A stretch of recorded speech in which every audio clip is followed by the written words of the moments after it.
Hello and welcome to New Show Plus. What a fun episode we have this week. Thirst Council dead again. R.I.P. I'm Leo Vader. Kelsey Lewin's here. Hi.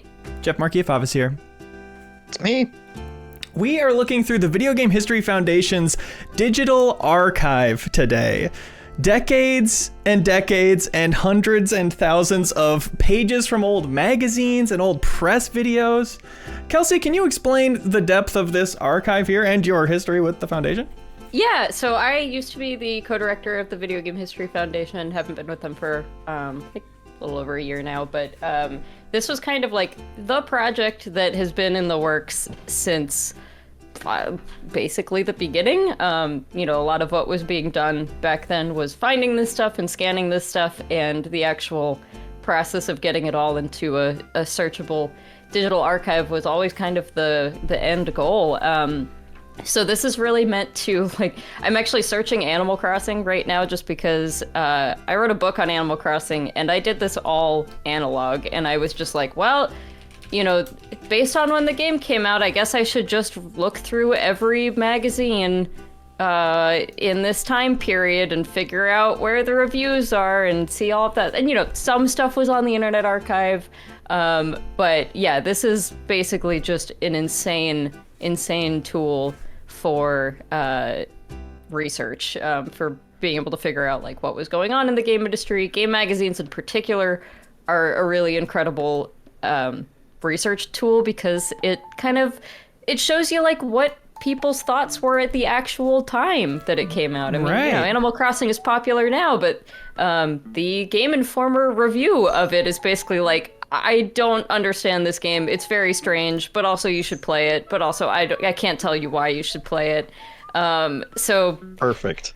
Yes, exactly. And so this is just, and that's just the magazines. The magazines are incredible by themselves, but there's also a bunch of stuff in here, and I know these folks are adding to it all the time, but a big thing is kind of uncovering how games are created by going straight to the sources, the people who are working on these games. So the Mark Flitman papers is one of the highlighted featured collections on the front page there. This was a guy who just, he worked in the game industry for a very long time, going all the way back to, I think 1990 or maybe even a little bit before. And he just kept all of his stuff. So we have all of these strange papers from his time working at Konami and Mindscape and all of this stuff, and Acclaim. And so you have things like development documents, and you have, internal season greetings cards. That's incredible. That's just something Sega must have sent him as happy holidays, I guess. And yeah, so there's just all kinds of crazy stuff here. I'm gonna see. I'm going off my memory because I was on this trip where we went through the Mark Flitman collection, and so there's definitely some. I wonder if they have the Konami song in here. Is the big one I remember? Konami song. The Konami song. How would I search for this? Let me know where that is. This is New Show Plus, by the way. We live stream it every Tuesday. Today, 200% of the income from our subs will go towards the Video Game History Foundation, which is donation supported. So. All right, so let's go to Konami there. Yeah. And then memorabilia and events, I believe, is what it's under. And then the Konami image song. Was commissioned by Konami as an inspirational theme song for the company. Oh my goodness. So the idea was they were sent this, and apparently everyone was just told, I think there's actually the internal memo in here somewhere, but they were just told to everyone go to the lunchroom and sit in the cafeteria and listen to this lovely inspirational Konami song that was commissioned. All right, and here it is, only 5 minutes long.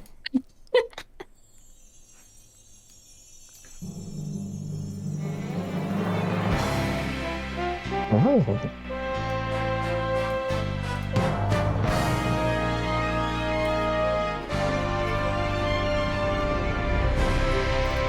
Yeah, there being a karaoke version is incredible. Yeah, there's one you can sing along to if you... Very presumptuous.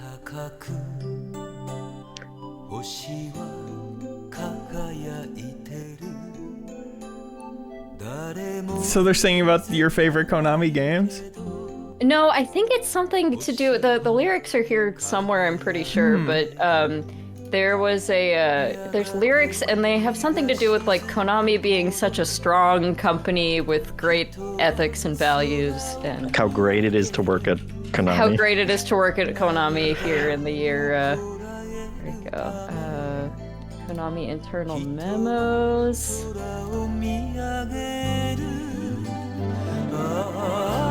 The film crew will be here filming a commercial.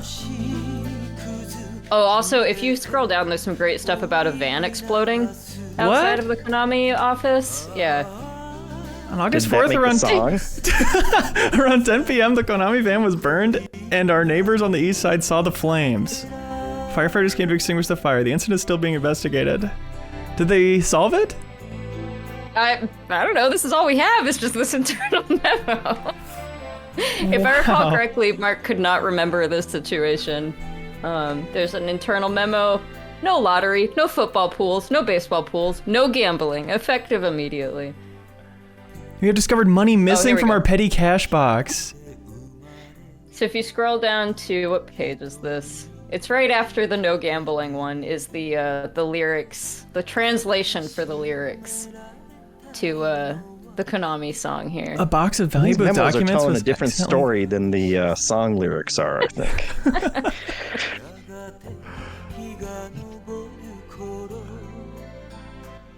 Okay. We received the following information from our headquarters that a Konami image song has been created. Very ominous wording, it feels like. We would like to broadcast within our office and warehouse some selected morning for all of us. The star. Okay, here's the lyrics.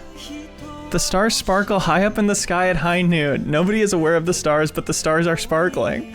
Soon the sun goes down and a man looks up the sky. To hold back his tears, a man looks up the sky.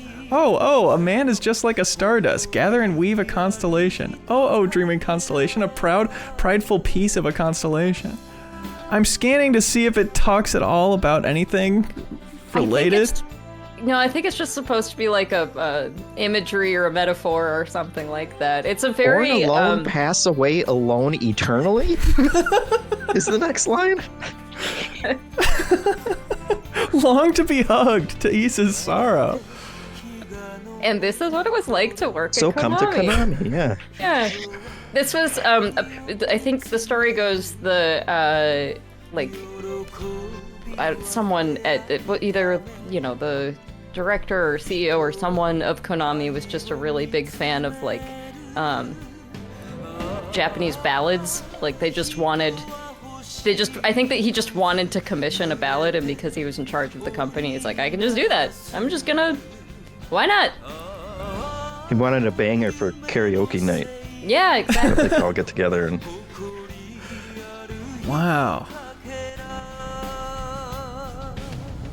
It's crazy. I can't wrap my head around it. I love that it's just cool to have like a specific song for your company, no matter what it's about. Whether it's about your company specifically or not. But maybe we can dissect the meaning of this completely. Every little thing it relates to. Yeah, if anyone's like an English major or something, tell us what this means for Konami. Right. Chad, we'd love your suggestions for some random words to search here in this archive. It will pull up the words as mentioned in any of these documents. Kelsey, do you have anything else you want to show about for the meantime? Jeffin, what's up? Real quick, Starkiller found a follow-up to the van explosion, and he posted it in the comments. It says, we are happy to report that the explosion and fire that destroyed the company van on Saturday, August 4th was due to a random act of vandalism. Oh. The vandalism, 4 teenage boys have been arrested, charged, and are currently in residence at the Lake County Jail. So there you go. I figured it out. Great. Someone was mad at Bubsy. A snack is allowable at your desk if it can be eaten in a 3 to 5 minute period. Yeah, this Damn. is a very it's a very like, and you know, I don't really know what other companies were like in the early 90s, and maybe this is all just kind of normal for like office desk job, but it is very it feels very like high school rule book, you know? For sure. Petty. Yeah. All right, do we want to see everybody's old Game Informer articles? Is that That'd be cute. You want to find the oldest Jeffem article? Wow. Is this torture for you, Jeffem? I'm sorry. That's a good question. You can filter by date, which should help. And then scroll to the end? Or do I press date again to... or this? I think it just starts at the, yeah. Oh, it starts yeah, at the there you go. oldest. Yeah, it starts at the oldest. It knows what you want. Okay. Was this your first issue, Jeffem? Wait, 1999 in EGM. Did you write in? Did you write into it or I something? I wrote in a letter, yes, that got No. published. Oh my gosh. Way. Wow. How old were you I in completely forgot about 1999? that. 99, I would have been like 18, maybe? Teenage Jeffem. Teenage Jeffem, yeah. MGS definitely doesn't suck, but is it perfect? No. There you go. That's all you the need. whole letter? Yeah, that was there was like a big debate going on about whether because they all rated it 10, and so it was like, and so everyone was like, is it, you know, like, what's a perfect game, blah blah blah, and that was my hot take back then. I'm sure I wrote more, but you know, that's all you need. That was the point. That's The so point incredible. was you disagreed that they gave it a perfect score. I hadn't even played it either. I don't know. That's, I don't know, you know, why that got up in my craw for some reason. some things never change. Yep. Gamers today love complaining about the scores of games they've I was a never played. rank ass gamer back then. Yep. They got me. This is your next entry 10 years later. Yeah, I might. As an I intern, was, of course. surely, yes. Oh, Wow. Just a mere little credit there. Just a tiny little Look at the. Can you see like can you just go page by page once you're, or is it just giving you the? Oh yeah. Yeah, we got look the at whole the thing. end for like the retro reviews. I think was probably my first thing, but they weren't credited. Honestly, let's check the table of contents for that. I love just... Doesn't this take you back? Mm-hmm. Those classic blank pages it used to come with. Yeah. That's For about your- what I remember back it then. was for, you know, for drawing, Yeah, writing your notes on. Like, you know how manuals used to come with blank pages for your notes? exactly. No, but for real, this layout I remember so clearly. This, like, style that the magazine used to be in. This was definitely an era where I was regularly getting Game Informer magazine in the mail, so this is fun. Is it classic GI, Yeah. Jeffem? That or around Secret Access, something Okay. 90s. Although I think I worked on the charts too. Did this stop being in the magazine, this archive of every review of the last, like, It few did years? at some point, yeah. It's a good idea. I like it. That's interesting. Yeah, I think we had to update those too as interns. Right. And go through and test the cheat codes was another intern job, which wasn't that bad because you were at least playing games at that point. Yeah. Oh, this is actually fascinating. This is talking about in 2009 what games are worth money. Yeah, wow. Wow. So, okay, this is saying... Sorry, I'm trying to read on your screen, so it's not very big. Thank you. This is, yeah, Earthbound has increased by about $150 since then. Chrono Trigger is not, it was never worth $1,200. That is just, that's, oh, I see, that's if it's sealed. Okay. Like, that's just, it's never been true. Not even, like, in box. Even in box, it's like 700 to 900 depending on condition. So Have you heard of Elemental Gearbolt Assassin's Case? So this was actually like an E3 exclusive. So this is a very strange one because it's not something you could have like, Earthbound you could have totally just bought off the shelf. This is one where it's like you had to be one of the 40 press members or whatever who got one of the, like, who were handed one of these by Working Designs. So it's got like a gold gun con in it, and it comes in a cool case. And this is still worth a lot of money because they only made 40 of them. So that's incredible. I have never heard of any of those words together. Do you remember Working Designs though? They had all the like holographic covers as like their big, like Magic Knight Rayearth, and it's just, if you ever remember seeing a PlayStation 1 or a Sega Saturn game that had like a really shiny holographic cover, those were all Working Designs, which is really a really cool way of differentiating yourself as a publisher. True. That's cool. Man, who wrote this? Does it say who wrote this this guide? No, they didn't put editor credits on anything back then. Oh, okay. Right. I just wonder. I wonder I who the probably game. wrote some of those. I can't remember which one it would have been. But those were prime intern options for like just go play an old game on an emulator most of the time, and then write a short. Not out of the vault. If they had them, but like the NES stuff, it was usually just like, just go play it however you need to. Okay. I in my head, I'm like, what's the point of the vault if not for this exact right? purpose? Yeah. I'm gonna go back to a random suggestion here from the chat. Game Shark. That's fun. Oh, Crowboy redeemed impromptu video review, Metal Gear Solid review from 1999, Jeffem. Oh, what can I say? Truly a classic, but was it perfect?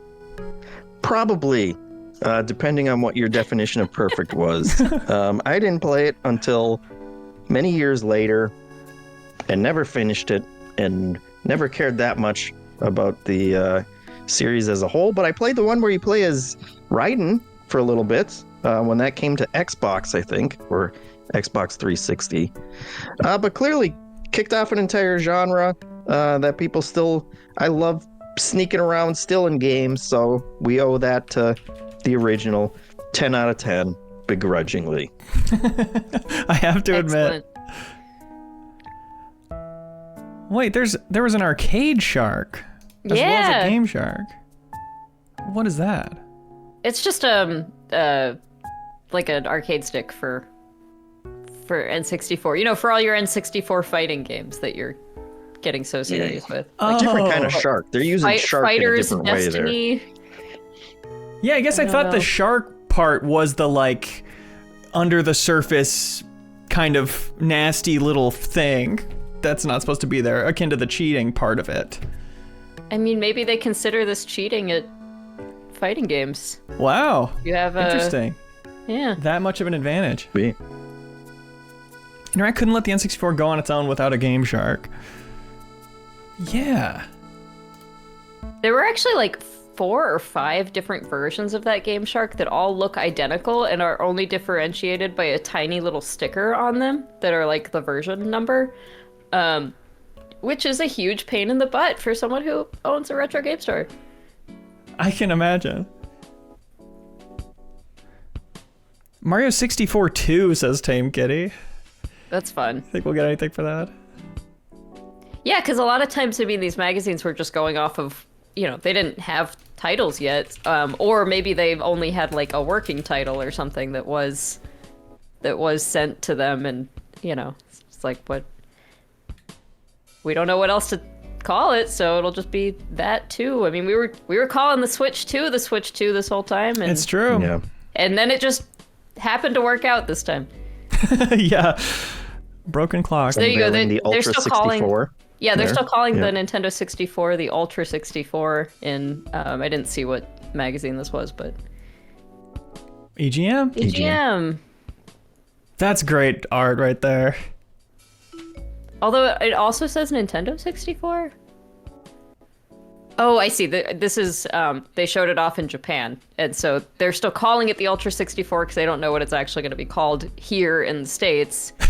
But it looks like Japan has decided it is the Nintendo 64 by this point. Mario 64 2. Another thing about this archive, just because I've seen this question a couple of times, is that it's mostly American magazines right now, and that is 100% just because it is expensive to import and make scans of the European ones. So if anyone happens to be European or have a European magazine collection and watching this, I know the foundation is definitely taking donations of those so that they can get it, like it's not intended to only be American. It's just like that's the easiest place to start. Right. I'm just in love with these covers. Yeah. Mm-hmm. You are with 5 subs. Thank you. Thank you, Jawar. Hello. Oh, thank you, Jawar. And those are going to the Video Game History Foundation, all the money from that. That's right. That's right. Double. Yeah. Double. Toil and trouble. Gamer first aid. What's gamer first aid? Stop the game, call for help, act quickly, the victim may faint, get to the nearest hospital. Wait, what? This is literally CPR for gamers. CPR for gamers. Okay. Excellent. Handy little rotate. IDOS, of course. You've been warned. Tomb Raider was just that good. In most IDOS-related emergencies, your first response will be to finish the victim's game, potentially resulting in the loss of a lot more than a friendship. Wow. That's amazing. That's 5 pages for that. Wait, this was IDOS did this as an ad? Yeah. Yeah. That's wild. For games like Tomb Raider, Ninja, Fighting Force, and Death Trap Dungeon. Okay. Incredible.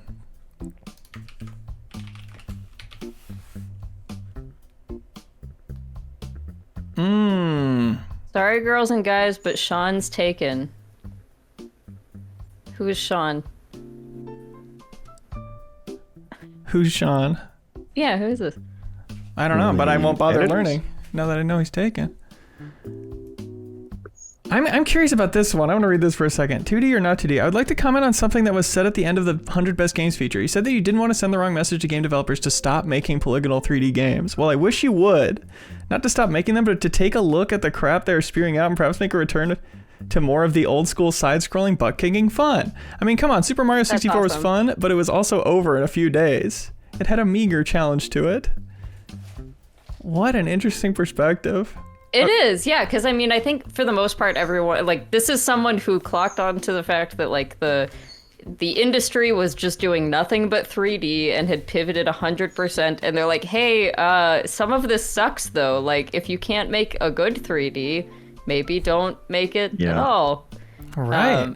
I think that was actually kind of a rare opinion back then, or at least a rare opinion expressed in the magazines. So And indie games weren't really a thing that you could just go download 1,000 side scrollers on Steam from indie developers. It was Right. Just suddenly everything was this one way. And you were paying like $80 for N64 games when they came out new. Of course, for Quest 64.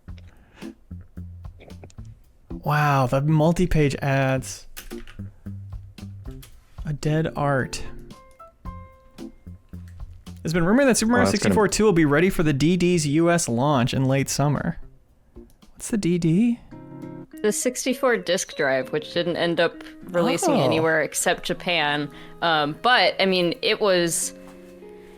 So basically, it's an add-on for the Nintendo 64 that is fairly impressive tech, but this is kind of bumping up around the time where like CDs are starting to pop up and everything, or CDs are getting a lot more I mean, they were already pretty in use by this point. And so instead they were using like hard disks, like, the kind of like a floppy disk, but it was in a harder plastic casing. Right. And so you could write to these disks. So what that meant was you could do things like, you could change things in the game and it would like remember it, and it had way more capacity to do that than just like your standard cartridge. It also had online capabilities. A lot of it, like there was even plans to do an eShop kind of thing, but like basically just everything that could go wrong with this project did. Dozens of games that wound up on the regular N64 started as 64DD projects, and then as it just got like more and more expensive and looking like it wasn't going to do well, they just they released it in Japan and didn't end up making it anywhere else, and it did not do well. Disc with a K, because it's a hard Right, disc. well, make sure I didn't miss anything. Yeah. Other it's people's probably spelling. always going to be under DD, though. I think they pretty much always called it the 64DD. I am looking at the last reference to it. Oh, Here in interesting. official US PlayStation Magazine. Did they really reference it?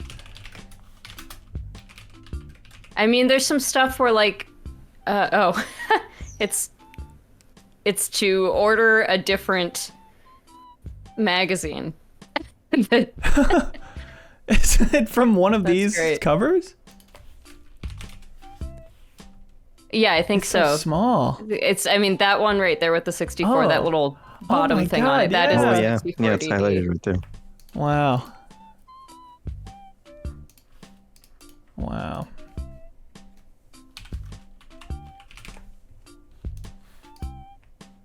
So the archive can tell what's on covers too? Yeah. Even It's other images? it's totally, yeah, it's oh, what do you call it? OCR. Like it can read, it reads, it picks out all the text, because I mean these are all The just text scans, itself. so it's Yeah. not like it has the original files that have the real text laid on Sure, top yeah, of it. yeah. So it's all just, it's a very Cool. nice OCR. That's very handy. This, I believe, is even later than the one I was looking at. Referenced in Game Informer's 100 issue spectacular in 2001. Oh, a lot of DDs, of course. We now know what the DD in the Nintendo 64 DD stands for. Dead and Deader. Say goodbye to the DD because the chance of it being released in the States is sinking faster than the Titanic did. Oh, Wow. good Titanic reference. Oh my gosh. I have a horrifying one for you guys. Oh, if you would please. like to search Gamer Girl Oh no. in quotations. Oh boy. And head to a 2008 issue of Game Pro that has how to date a gamer girl. You guys like This- to learn how to date a gamer girl? Oh boy. This is us doing the work. We have to face an uncomfortable past. There's a lot of this kind. Honestly, this one is not. Some of them are just like straight up mean and horrible and very misogynistic. This is not as bad. Girls at games seem rarer than a Killtacular in Halo, but maybe you're just not looking hard enough. More women are gaming every day, so the time is ripe to impress. GameGirl.com's Rachel Moore tips us off to finding the gamer girl of your dreams. Okay. First of all, impress her with your knowledge of games. Don't brag. Once I hosted a little video game trivia at a game show, then went home and quizzed my boyfriend on the same questions, and it was a huge turn on when he knew all the answers. Wow. But don't brag. No one likes a bragger. She doesn't care how many times you chainsawed a little kid on live in Gears of War. Keep it simple and impressive, not over-exaggerated and pathetic. Play with, not against. Don't always try to kick her ass unless she brings on the challenge. Gamer chicks want a guy they can play games with and at times actually beat, not a guy who makes it their mission to destroy them. Occasionally beat. Are these all good good pieces of advice? Did you know these things? This is all Yeah, news to me. Girls like gifts. I'm gonna tell my wife to quiz me on video games, and see if it turns her on. Yeah, it's gonna be. I'm real sure impressive. it's gonna be. Yeah. Yeah. Treat her like a girl. Even though she wants to be included in your geeky and gaming passions, remember we are girls. Just because we game like a guy doesn't mean we want to be treated like your buddies. We want to be held and cuddled and told that we are pretty. No burping matches. That's just gross. Wow. Don't judge. She can hold her own in Halo, but she also wants to play Spyro. Don't judge her love for cutesy games. It's in our blood, okay? Who knows? Maybe you just might enjoy them. You liked Viva Pinata and Animal Crossing, right? Here's a tip. If you see her getting frustrated with something in a game, offer to help. Who knows? Maybe you are good at what she isn't and vice versa. Then instantly that single-player game turns into a fun group effort. Is Spyro a Cutesy game? I don't think so. I think a lot of grown-ups were vibing with Spyro. A lot of grown-up tough dudes.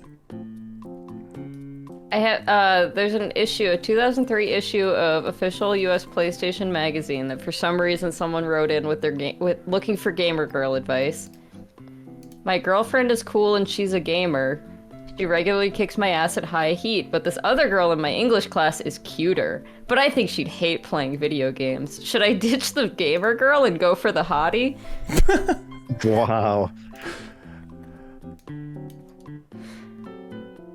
So this was a, like, I think 6-issue magazine that was, it was like maybe three editors on this whole project. And it was really, you know how some people are like, oh, some video game magazines are just ads for the company. This is definitely one of those.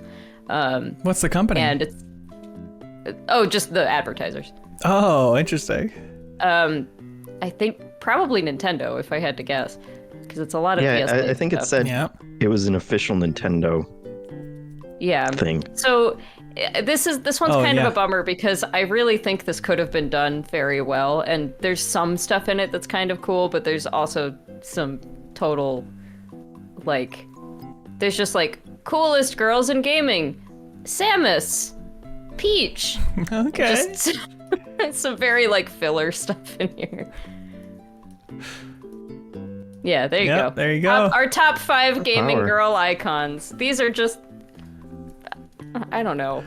It's the first issue. You gotta set the tone, I guess. Yeah. High School Musical, sing it. Mr. McGreevy has a fun suggestion. Can we find the earliest printed sexy for whoever was brave enough?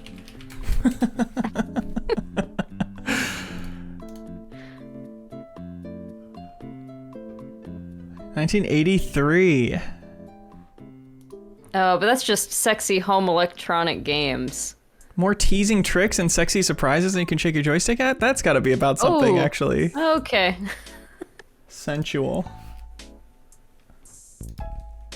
Wow. From Video Gaming and Computer Gaming Illustrated. This is actually a kind of cool magazine from this time period. Wow. 83. Video game ads from 1983.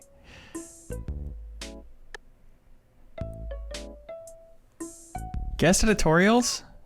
Oh yeah, Adam I West? forgot there's an Adam West thing. And if I recall correctly, this article is just kind of like, video games seem kind of cool, I guess. I don't know.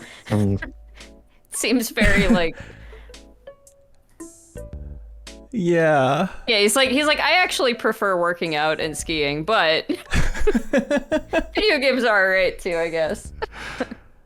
I offer the following observation. This is the actor who played the Lone Ranger. Video games show us how fair play and integrity are important, for you'll never win the game unless you play by the rules. The kids of today may be more interested in Pac-Man than in the G-Men, which were popular when I was making movies, but I'm gratified that 34 years after I first brought the Lone Ranger to television, the values for which he stands are more vital than ever. That is... Wow, that is a stretch. Oh my god. Yes, it is.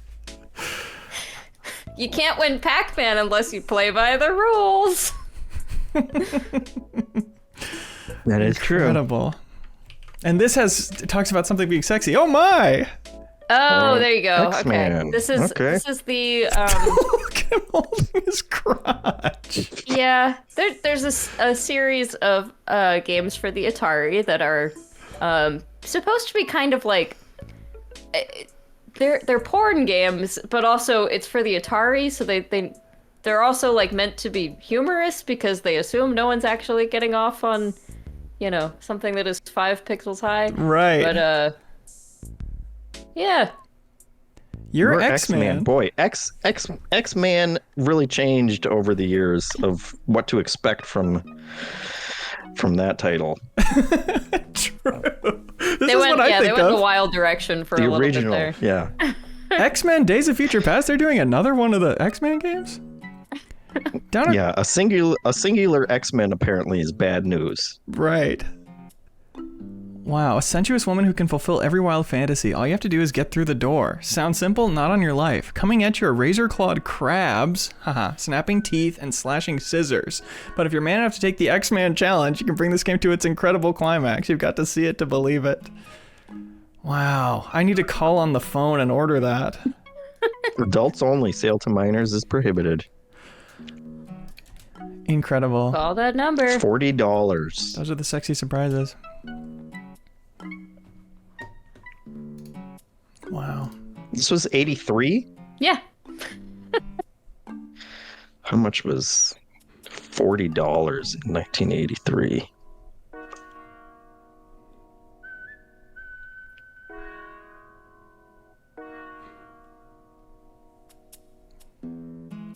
$126 is the equivalent. That's wow. You were paying a premium. We're afraid of GTA 6 costing $100. What are we doing here? We could have had X-Men. That's incredible. The X-Men were paying a premium back then. Game Informer waited till issue 5 to drop their first sexy. Oh wow, the old Game Informers are wild. There's something. I'm actually shocked the word sexy appeared in those, because those were like very for children, the first few issues. I do love these borders though. Yeah, wow. The whole magazine was like that? Yeah. Mm-hmm. That's incredible. Larry Bird's legs, yep. Sexy. Yep. Oh, that was a write-in. That wasn't. So they didn't. Mm-hmm. No one at Game Informer said that. Andy McNamara did not talk about sexy legs. Shouts out to that someone who wrote in did. Have a ball with Spanky's Quest. Spanky's Quest. I actually remember Spanky's Quest. How was it? That's pretty good. Do you have issue Pretty with good. Game Informer's take that the music went well with this type of cheery cart, but the sound effects weren't that impressive? Yeah, that was probably going over my head when I was 8 years old or whatever. Right. Just the tint of these pages. Mm-hmm. So fun to see. The only way to master Pebble Beach is to play it every day, and now you can. Wow. They really, hid the screenshots, made them small. Do you guys want to know my favorite early Game Informer issue? Please. It is called, if you search Year of the Dinosaur in quotations. Infamous. Yeah, it's right. Yeah, it was right there. Yep. Yeah. It's Return of the Dinosaurs, excuse me. What was the story behind this again? Jurassic Park was popular, and so they decided to just do a whole issue where they just talk about dinosaurs, and a lot of it has nothing to do with video games. They're just like, here's some museums that have dinosaurs in them, and anything dinosaur. Yeah, and if you scroll down, you'll see a very young Andy. Did he do a letter from the editor? There you go. There's Andy the Game Hombre. He wasn't editor yet. Right. He was a mere hombre back then. Wow.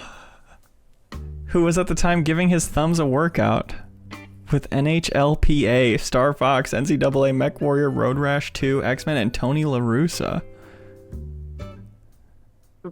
I'm sorry, the Atari Lynx is his portable of choice? When not busy playing vids, he's hitting the skins in a garage-style band? A garage-style band. it's style. They practiced not in a garage, apparently. Yeah, obviously they're all millionaires who tour the globe, but they have a garage type vibe. Wow. Let's see some dinosaur articles, please.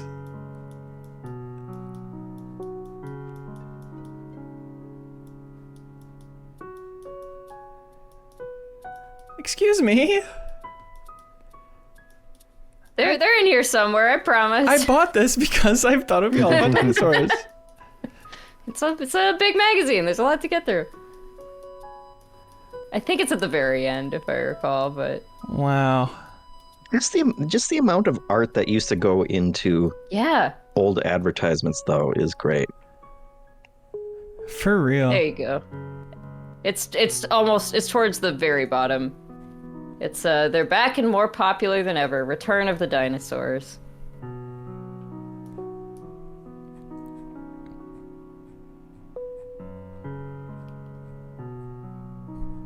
Wow, I could look at these ads all day. They're back. Yeah. There you go. Dinosaurs have been extinct for more than 65 million years. Good opener. But in the last few years, there have been more dinosaurs sighted than during the entire Mesozoic era. They've been spotted on kids' apparel, books, posters, and greetings cards. Sheets and towels, you name it. There's a crowd of inflatables, miniatures, bendables, and plush replicas.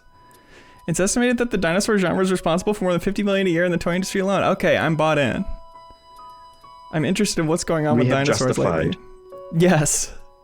I justified the premise. They're on kids' shirts, for crying out loud. Yep. There's lots of TV shows and movies. Okay, now we're moving to the theories behind why they have appeal. Dinosaurs are better than unicorns because they are real. Adults are attracted to dinosaurs partly out of nostalgia for their own childhood. Other psychologists believe that kids like dinosaurs because they're big, scary, real, and conveniently dead, so they pose no threat. So if you think dinosaurs are dead and gone, that's the conclusion. Wow. And then places to go look at dinosaur fossils? Yeah, just here's some places where dinosaurs are. And we're moving on. Wow. That had nothing to do with games at all. That was like a 3-page cover story? Yeah, that was the cover story. 2-page. 3-page if you include the list of locations of museums. How do we flesh this out? Yeah. I have heard of this for years, of course, and it's so fascinating to finally read that. Oh, they didn't have copies of this in the... They did, yeah. Oh, okay. But the archive kind of moved around and... My friend Samir in the chat suggested Move Over Mario. That's good.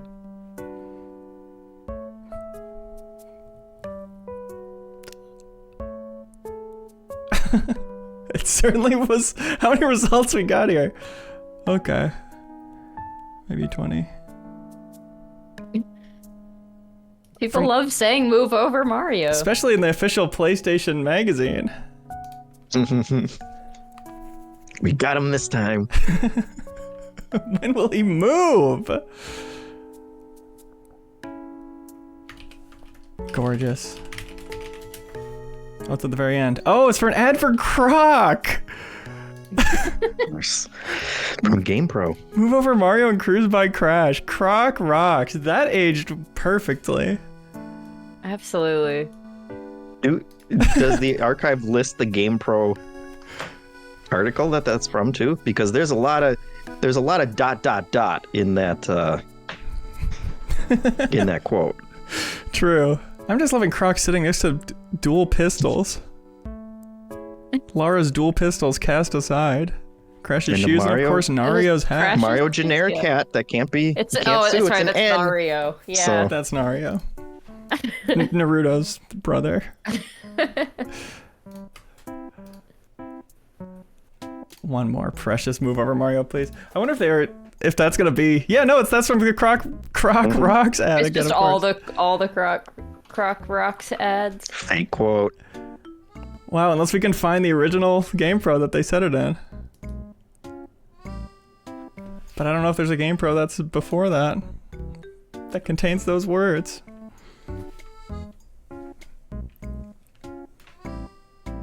Oh my god. This is what playing Final Fantasy XIV looks like. This is your HUD. Great image. Okay, yeah, I guess it's a two-page spread. Yeah, I see the vision. I see the vision. Come on, tell that son of a... All right. Didn't want anyone to move over. So Kelsey, when these were all scanned, did you like debind them? Yeah, so I don't know the exact percentage, but some of these come from Retromags, who had already scanned a bunch of stuff. Okay. And then the ones that the Video Game History Foundation scanned, actually, some of them were scanned there. And my understanding, there were like a couple of different things that went on. So one of them was if there were duplicates, like, you know, a couple, like there was one on the shelf and there was like 2 extras or whatever. Rather than going through the very laborious process of debinding, they would just slice the very end off, and that gives you, you know, a good enough scan for doing this, which is, you know, there's always better great. Scans possible, but this is, these you can read all of this, so that's the important part. We did find it, by the way. It's in a preview for Croc.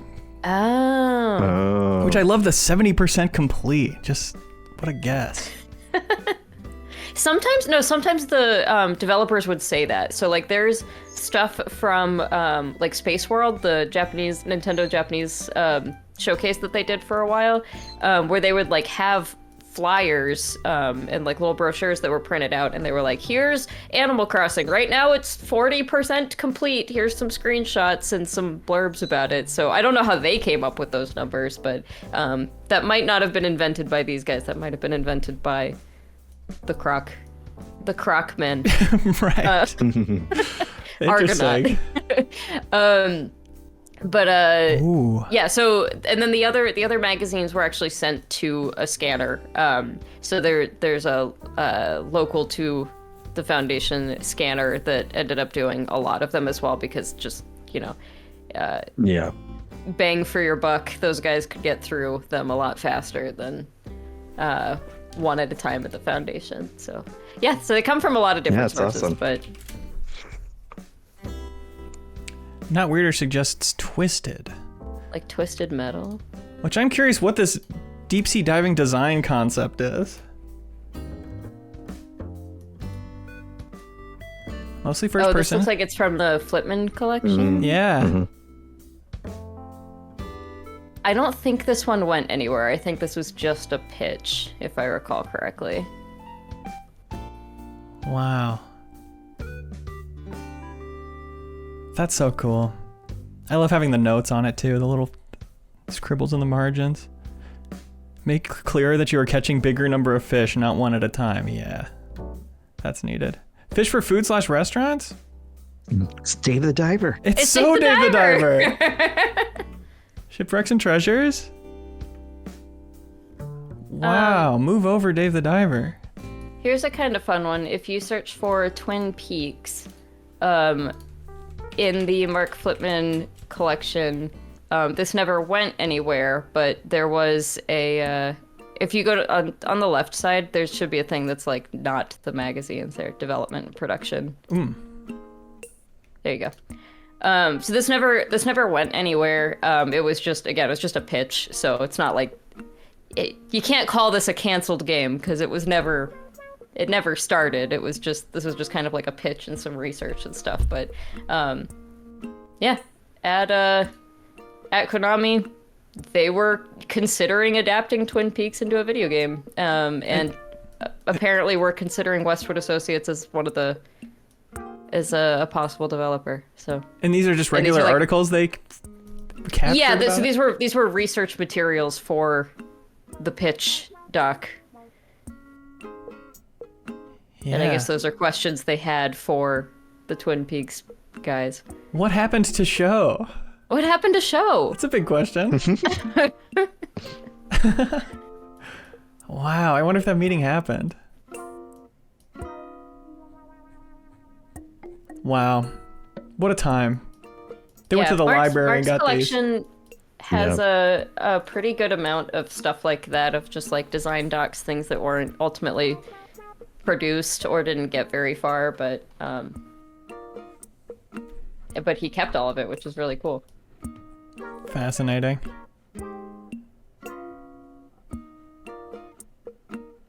What has a twisted and interesting storyline?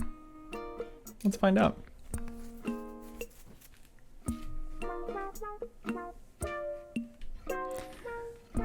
Definitive TJ redeemed impromptu video review, Croc, Legend of the Gobos. Has anybody played that? Mm-mm. I've played like I've probably played like 20 minutes of it.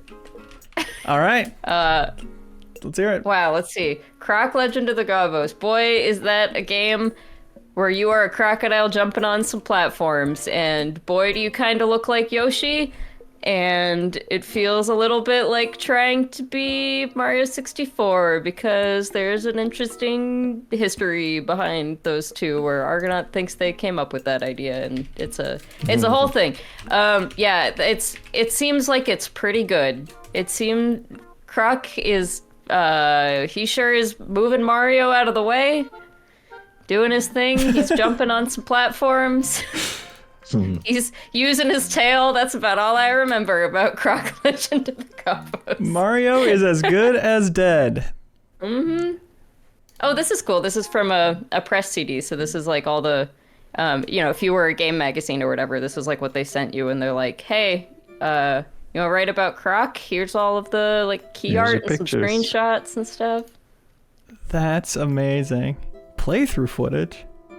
Jeff, when you started at Game Informer, were they still sending anything on CDs, or were you getting these like in email? I don't think so, no. Okay.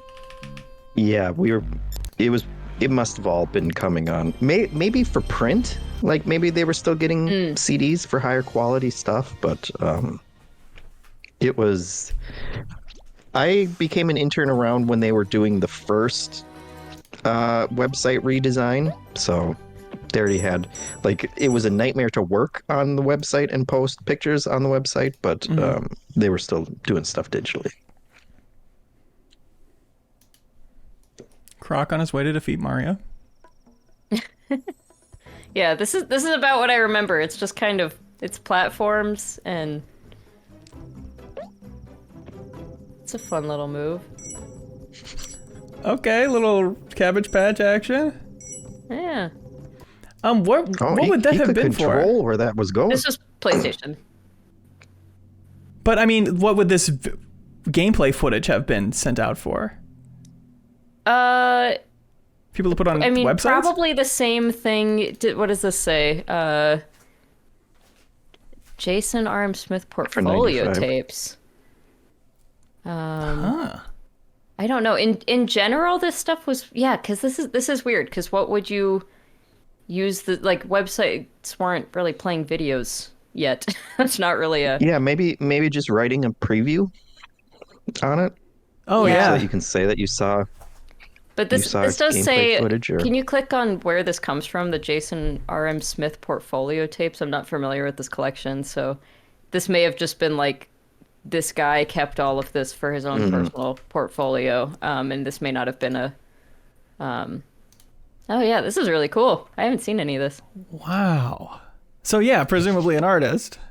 Yeah, so this looks like it's a... Animator. Yeah, just an artist keeping this for his portfolio. That's very cool. That is incredible to see. No sound on this, unfortunately. Bumble. Sorry, what is the guy's name again? Jason R.M. Smith. Let's look this guy up.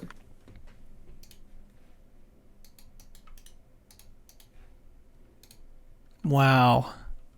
Oh yeah, he's been around so he was a senior animator at Argonaut Software from 93 to 98. That's so cool. Who here in the chat thought you would die without seeing footage of Buck Bumble in development? Pre-release. Who here was Great ready song, to go to the by grave the like way. You guys know the Buck Bumble Oh, song? of course. Biggity Buck Yeah. Bumble. I Biggity wonder Buck Bumble. if there's the stems of that in here.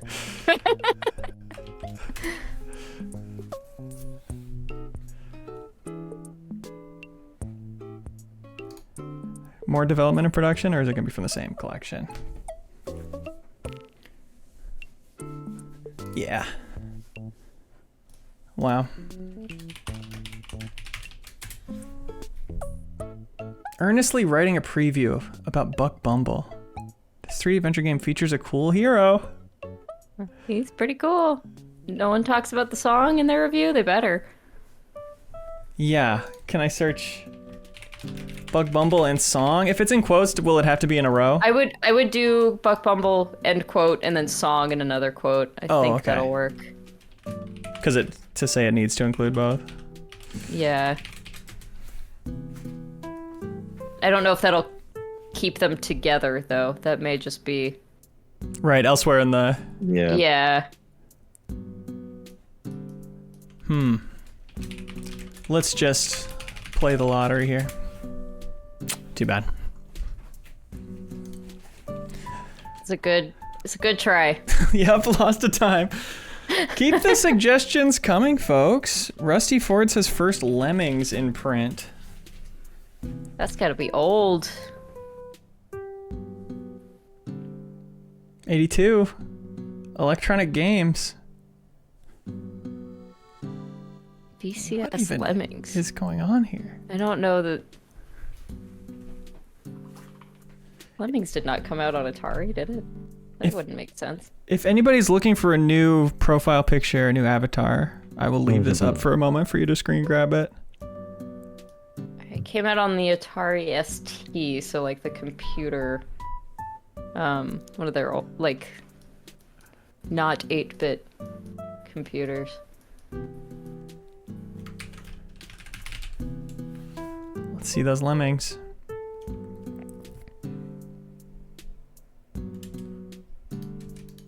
Wow, just on this full page ad Is it one of them? of your serious yeah. games. All-Star Games. Are these all Yeah, for the upper right. Oh yeah, Atari 400, 800. I see. Okay, so yeah, this is for...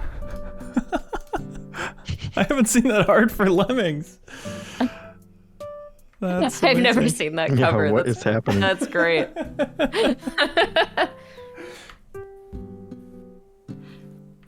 First use of the word internet, says a Christ. Oh. That's fun. Who broke the story? The Logical Gamer. Of Oh, course. the Logical Gamer is incredible. This was a like two-person, very early magazine, and these scans were actually. I actually reached out and found this guy, and the foundation borrowed. He had the only remaining copies in the world, as far as as far as anyone can tell, because this was just a very.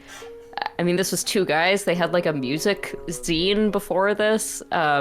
Just two best friends making this cool little magazine together. But yeah, so the foundation actually had to borrow these from like the original editor and just be like, we'll give these back, but these are the only ones in the world. So this is actually a very cool, like they write a lot in this. It's they were smart kids. Wordy. That's awesome. I remember you showing us these when we visited the office way back when. Oh yeah. Yeah, that was probably around that time. I think there's still some missing from Logical Gamer. I want to say there's like one hole in it or something like that. I can't quite remember, but it's a lot more preserved than it was, so. Right. When did the internet come out? To compare these dates to? Does anybody have the year Great question on that? Like, I mean, it kind of depends on what you... Do you mean like the World Wide Web specifically? Because like there was a semblance of an internet like between colleges and just people who had big, powerful computers. Right, you know, which as far back as like the 70s even, but like And like the BBS scene where you were just calling other random people's computers and connecting to them.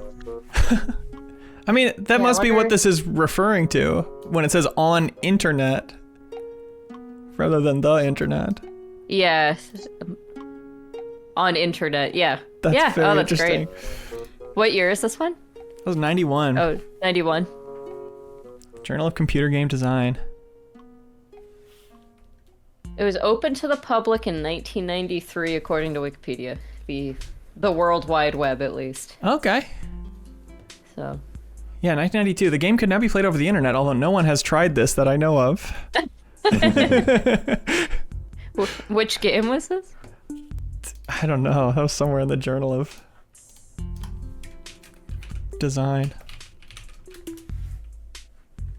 Lost it 1 sec. Theoretically. Multiplayer Games by David Joyner.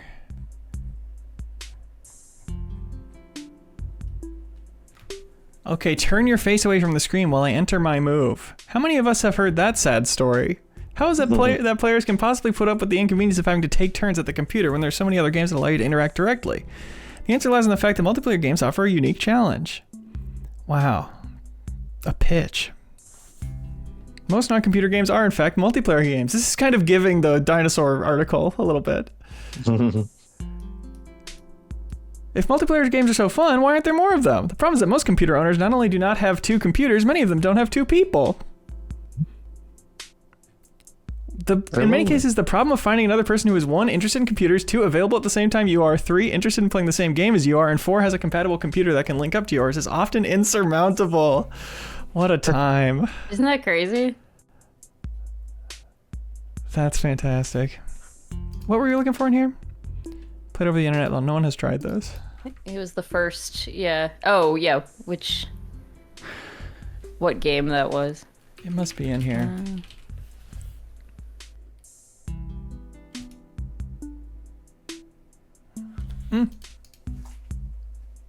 No, oh right, no has tried. No has. Little typo. Got me. This is in the article, multiplayer games, of course. Yeah. Theoretically could be played over the internet. Robosport, of course. Oh, yeah, the classic Robosport. I wonder if anyone ever tried that with Robosport. Wow, okay, let's see after the internet dropped in 93. We all remember that. An internet. One single internet.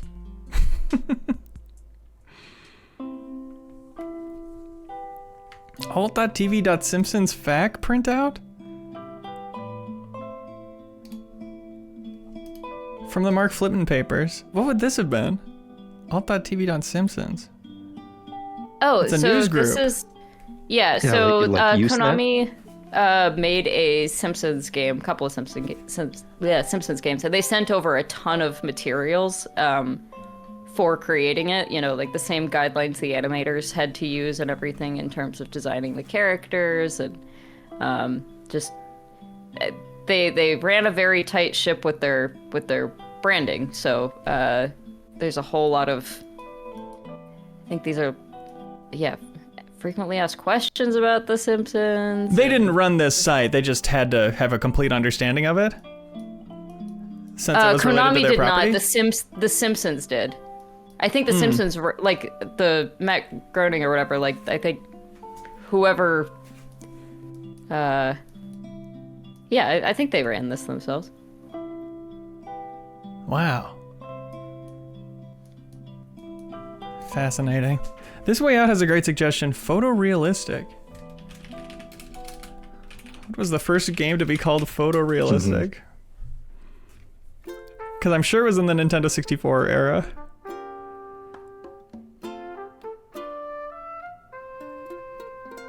In the 64 era? No, I think it's... 92. That's well when I started before saying that. it. Yeah. Computer Game Strategy Plus. Oh, is it? Oh my God, what is the name of that game? Something Crown. Dragon's Crown, sure.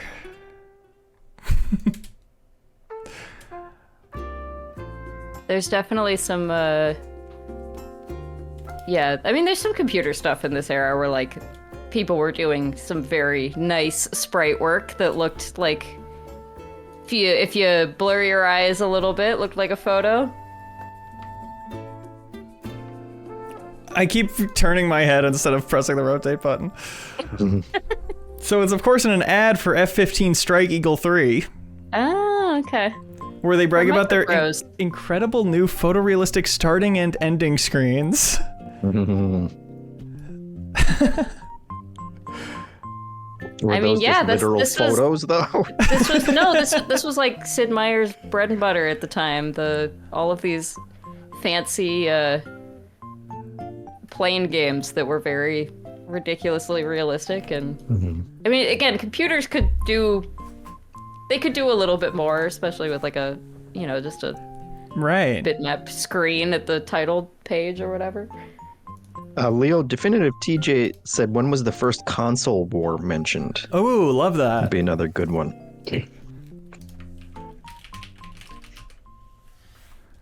Absolutely. Iron Helix is rendered entirely in full color photorealistic 3D animation. That looks pretty Wow. good. That does look pretty good. Machines. I feel like it was easier to make nice looking machines before it Yeah. was easy to make nice looking anything else in 3D. Yeah. Cars and racing games, too. Got that a lot. Console war. Next generation console war. Everyone's wondering who will win the upcoming console war. Does it change anything to do multiple? But I guess it would start with one, like the Great War. Yeah, first one. But they're already saying the most recent round of the console wars. The Video Game Buyer's Guide.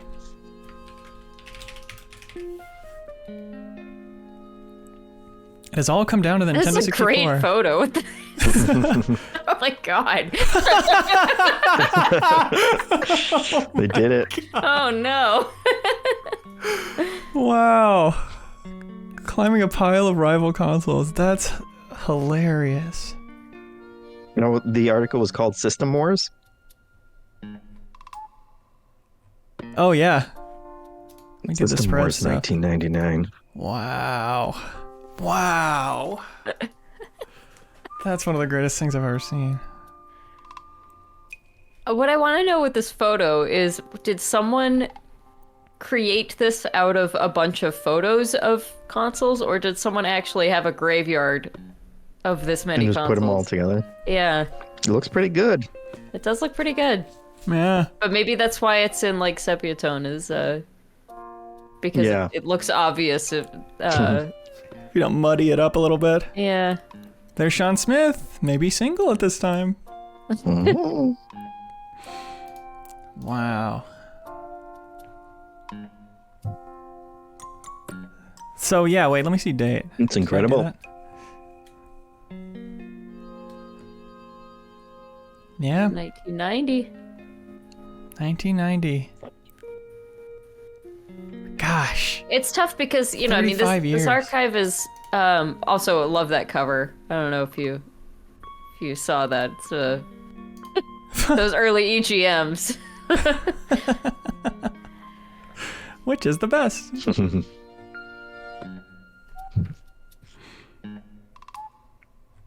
Damn. Okay, one more. Yeah, I have a Capcom showcase to get to in Yes. like 10 minutes here. Just Which we're streaming over on YouTube. yeah. So hop over to YouTube for that and then hop right back here for bonus pod right after that, folks.